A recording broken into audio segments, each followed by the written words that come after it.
Assalamualaikum warahmatullahi wabarakatuh. Selamat pagi, siang, malam. Saya sampaikan. Perkenalkan, saya Fayur Sinar Aksol, mahasiswa PJJ Manajemen Universitas Siber Asia. Pada video ini, saya akan mempresentasikan laporan hasil observasi untuk mata kuliah Business Communication dengan objek PT Pelabuhan Indonesia atau Pelindo. Fokus observasi ini adalah pola komunikasi bisnis di perusahaan tersebut. Laporan ini yang sudah saya perkaya dengan data terkini agar analisisnya akurat dan bisa menyeluruh.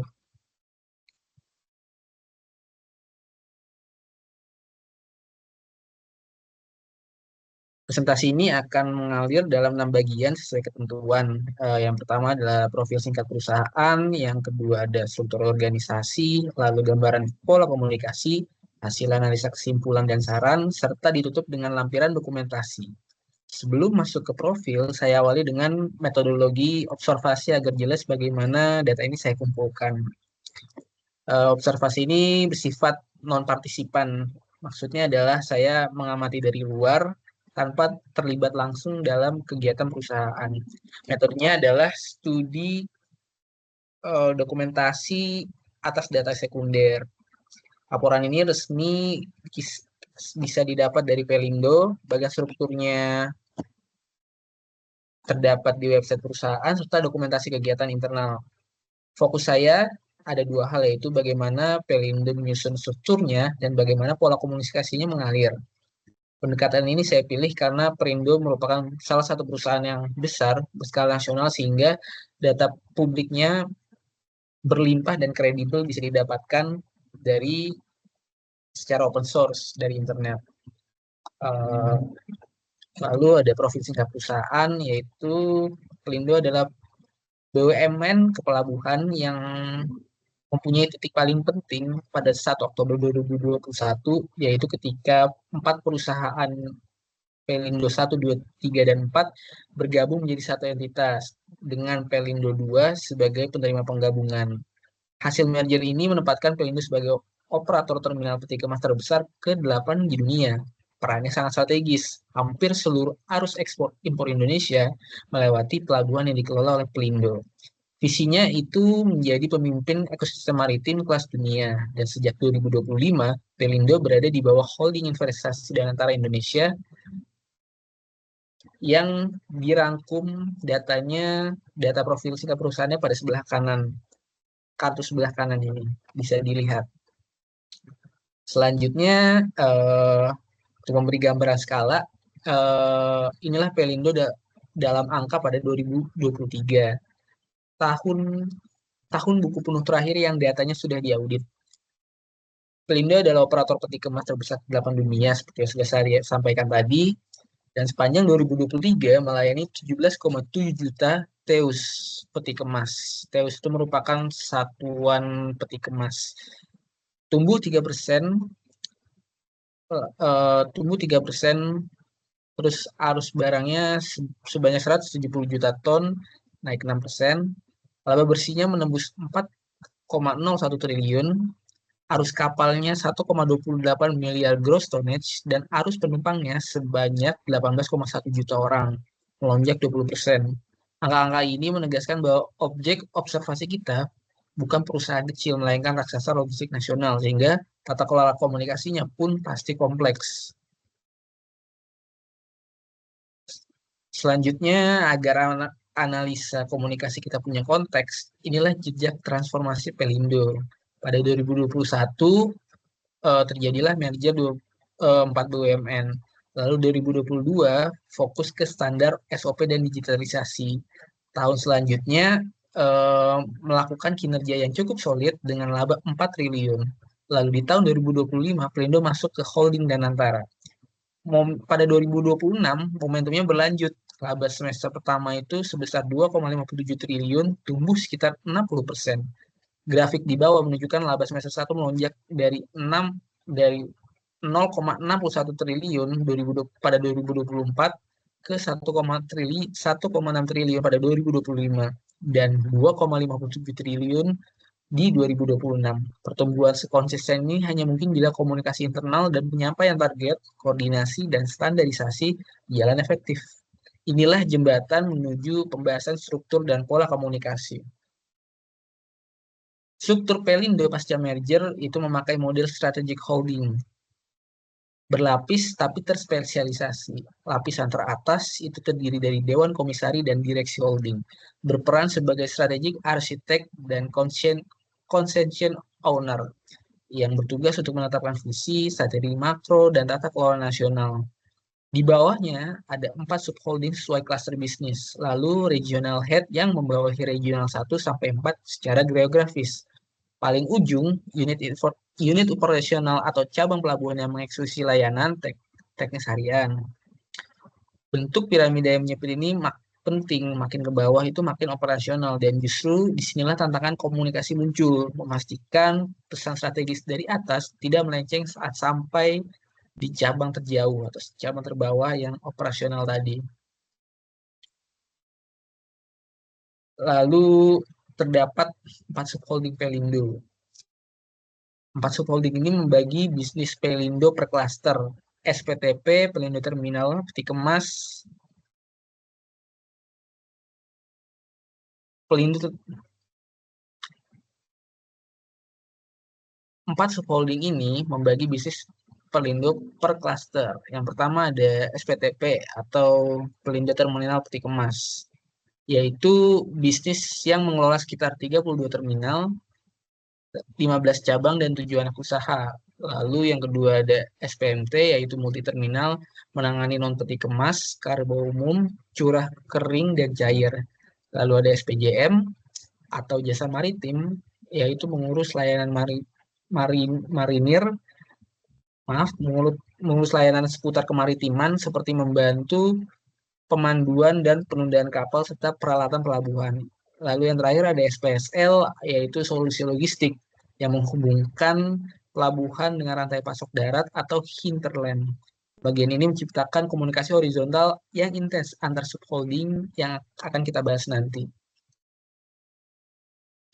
Menggabungkan 4 perusahaan berarti menyatukan 4 budaya kerja yang berbeda. Perekatnya adalah akhlak atau core value seluruh BUMN.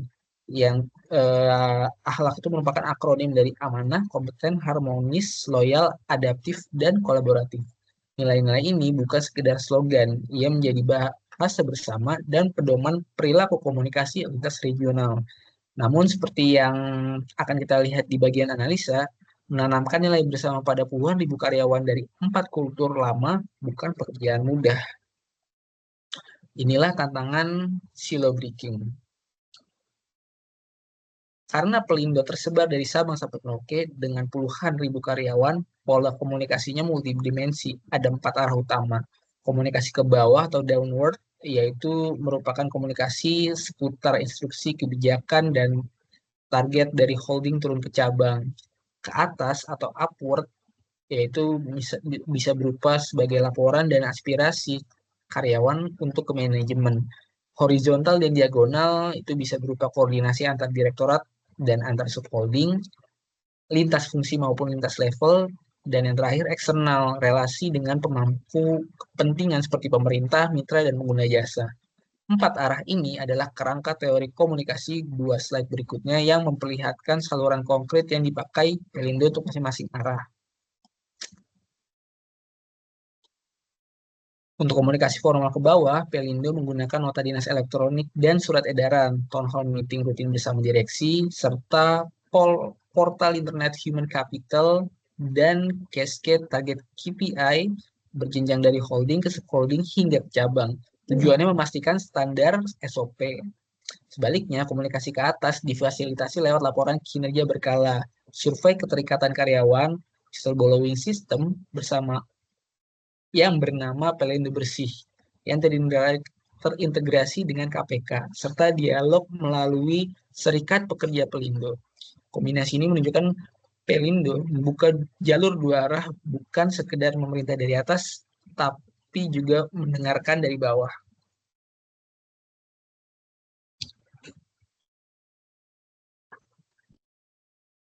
Lalu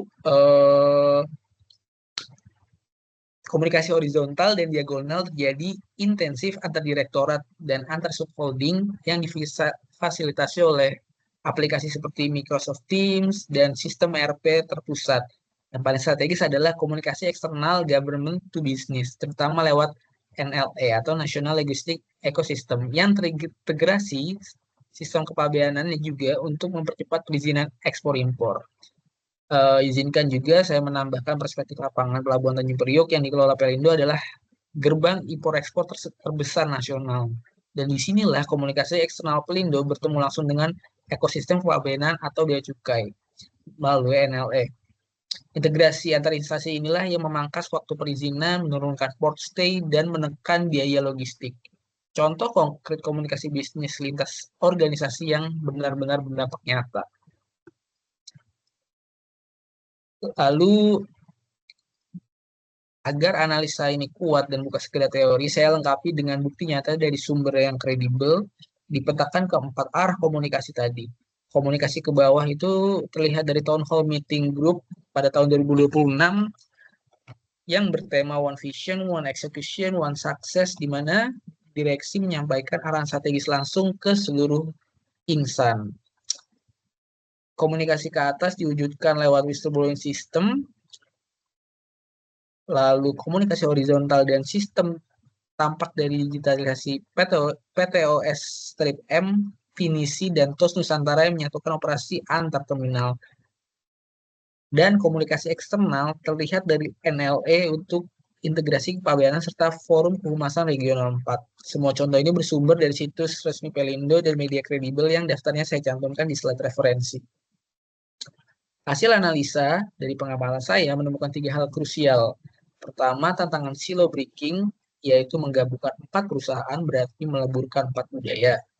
Komunikasi top down sudah efektif untuk instruksi, tetapi mengubah mentalitas silo butuh persuasi dan dialog kultural yang terus-menerus, bukan cukup surat edaran. Kedua, stigma antar generasi, bisa berupa pegawai senior kuat di teks lapangan yang mudah cepat digital. Gesekan itu juga bukan soal tujuan, tapi soal medium dan gaya bahasa, dan ini bisa menghambat transfer pengetahuan. Lalu yang ketiga, digitalisasi sebagai pisau bermata dua. E-office mempercepat kerja, tetapi mempunculkan beban kognitif karena terlalu banyak platform, sebuah bentuk noise baru dalam informasi overload. Kesimpulannya, yang pertama, Pelindo sudah memiliki struktur komunikasi formal yang sangat terorganisasi dengan statusnya sebagai strategic holding raksasa. Yang kedua, eksekusi komunikasi digitalnya sangat baik dan menopang kelancaran operasional di seluruh wilayah. Yang ketiga, pekerjaan rumah yang tersisa bersifat internal dan kultural, yaitu bisa berupa menyatukan budaya pasca merger serta menjembatani komunikasi antar generasi. Artinya, tantangan Pelindo bukan lagi soal sistem, melainkan soal manusia dan budaya. Untuk saran dan rekomendasi, saya mengajukan 3 rekomendasi. Pertama, program lintas generasi seperti reverse mentoring. Lalu kedua, bisa melakukan penyederhanaan kanal digital dengan menyediakan satu dashboard tunggal. Lalu yang ketiga, bisa melalui penguatan local change agent di daerah agar perubahan yang menerjemahkan bahasa strategis manajemen menjadi bahasa operasional yang bisa membumi sampai cabang terjauh. Ketika akar masalah ini adalah bisa dirangkum sebagai manusia dan budaya, bukan hanya sistem aja. Ini lampiran pertama yang saya lampirkan, yaitu berupa bagian resmi struktur grup Pelindo. Di situ terlihat jelas di holding puncak, terlihat jelas holding di puncak. Lalu ada koordinasi regional 1-4 dan 4 subholding. Terminal peti kemas, multi terminal, solusi logistik, dan jasa maritim. Masing-masing dengan klaster bisnisnya. Bagian inilah yang menjadi dasar pembahasan struktur organisasi yang saya sampaikan di awal tadi. Lalu yang kedua itu ada dokumentasi terkait kegiatan internal, yaitu merupakan forum kehumasan regional 4 Pelindo di Makassar pada bulan Mei 2025 dengan bertemakan Connected Communication, Sustainable Reputation. Foto ini relevan karena memperlihatkan praktik komunikasi internal Pelindo secara langsung. Forum tatap muka lintas unit untuk menyelaraskan komunikasi dan reputasi perusahaan, sejalan dengan analisis yang saya paparkan tadi. Sebagai pertanggungjawaban seluruh data dan contoh dalam prestasi ini saya rujuk dari sumber resmi dan media kredibel, situs resmi Pelindo dan program Pelindo Bersih, serta pemberitaan Detik, Tempo, Republika, Info Publik, Antara, dan Binokular Indonesia. Dengan begitu, observasi ini bukan sekedar deskripsi, melainkan analisa yang didukung bukti dan sumber yang dapat diverifikasi. Demikian presentasi hasil observasi mengenai pola komunikasi bisnis Pelindo. Secara ringkas, Pelindo adalah BUMN kepelabuhan raksasa dengan struktur strategic holding. Pola komunikasi formal yang matang dan digital yang kuat, namun masih menghadapi tantangan penyatuan kultur dan komunikasi antar generasi yang saya jawab dengan 3 rekomendasi. Terima kasih atas perhatiannya untuk Ibu Ratih dan rekan-rekan. Wassalamualaikum warahmatullahi wabarakatuh.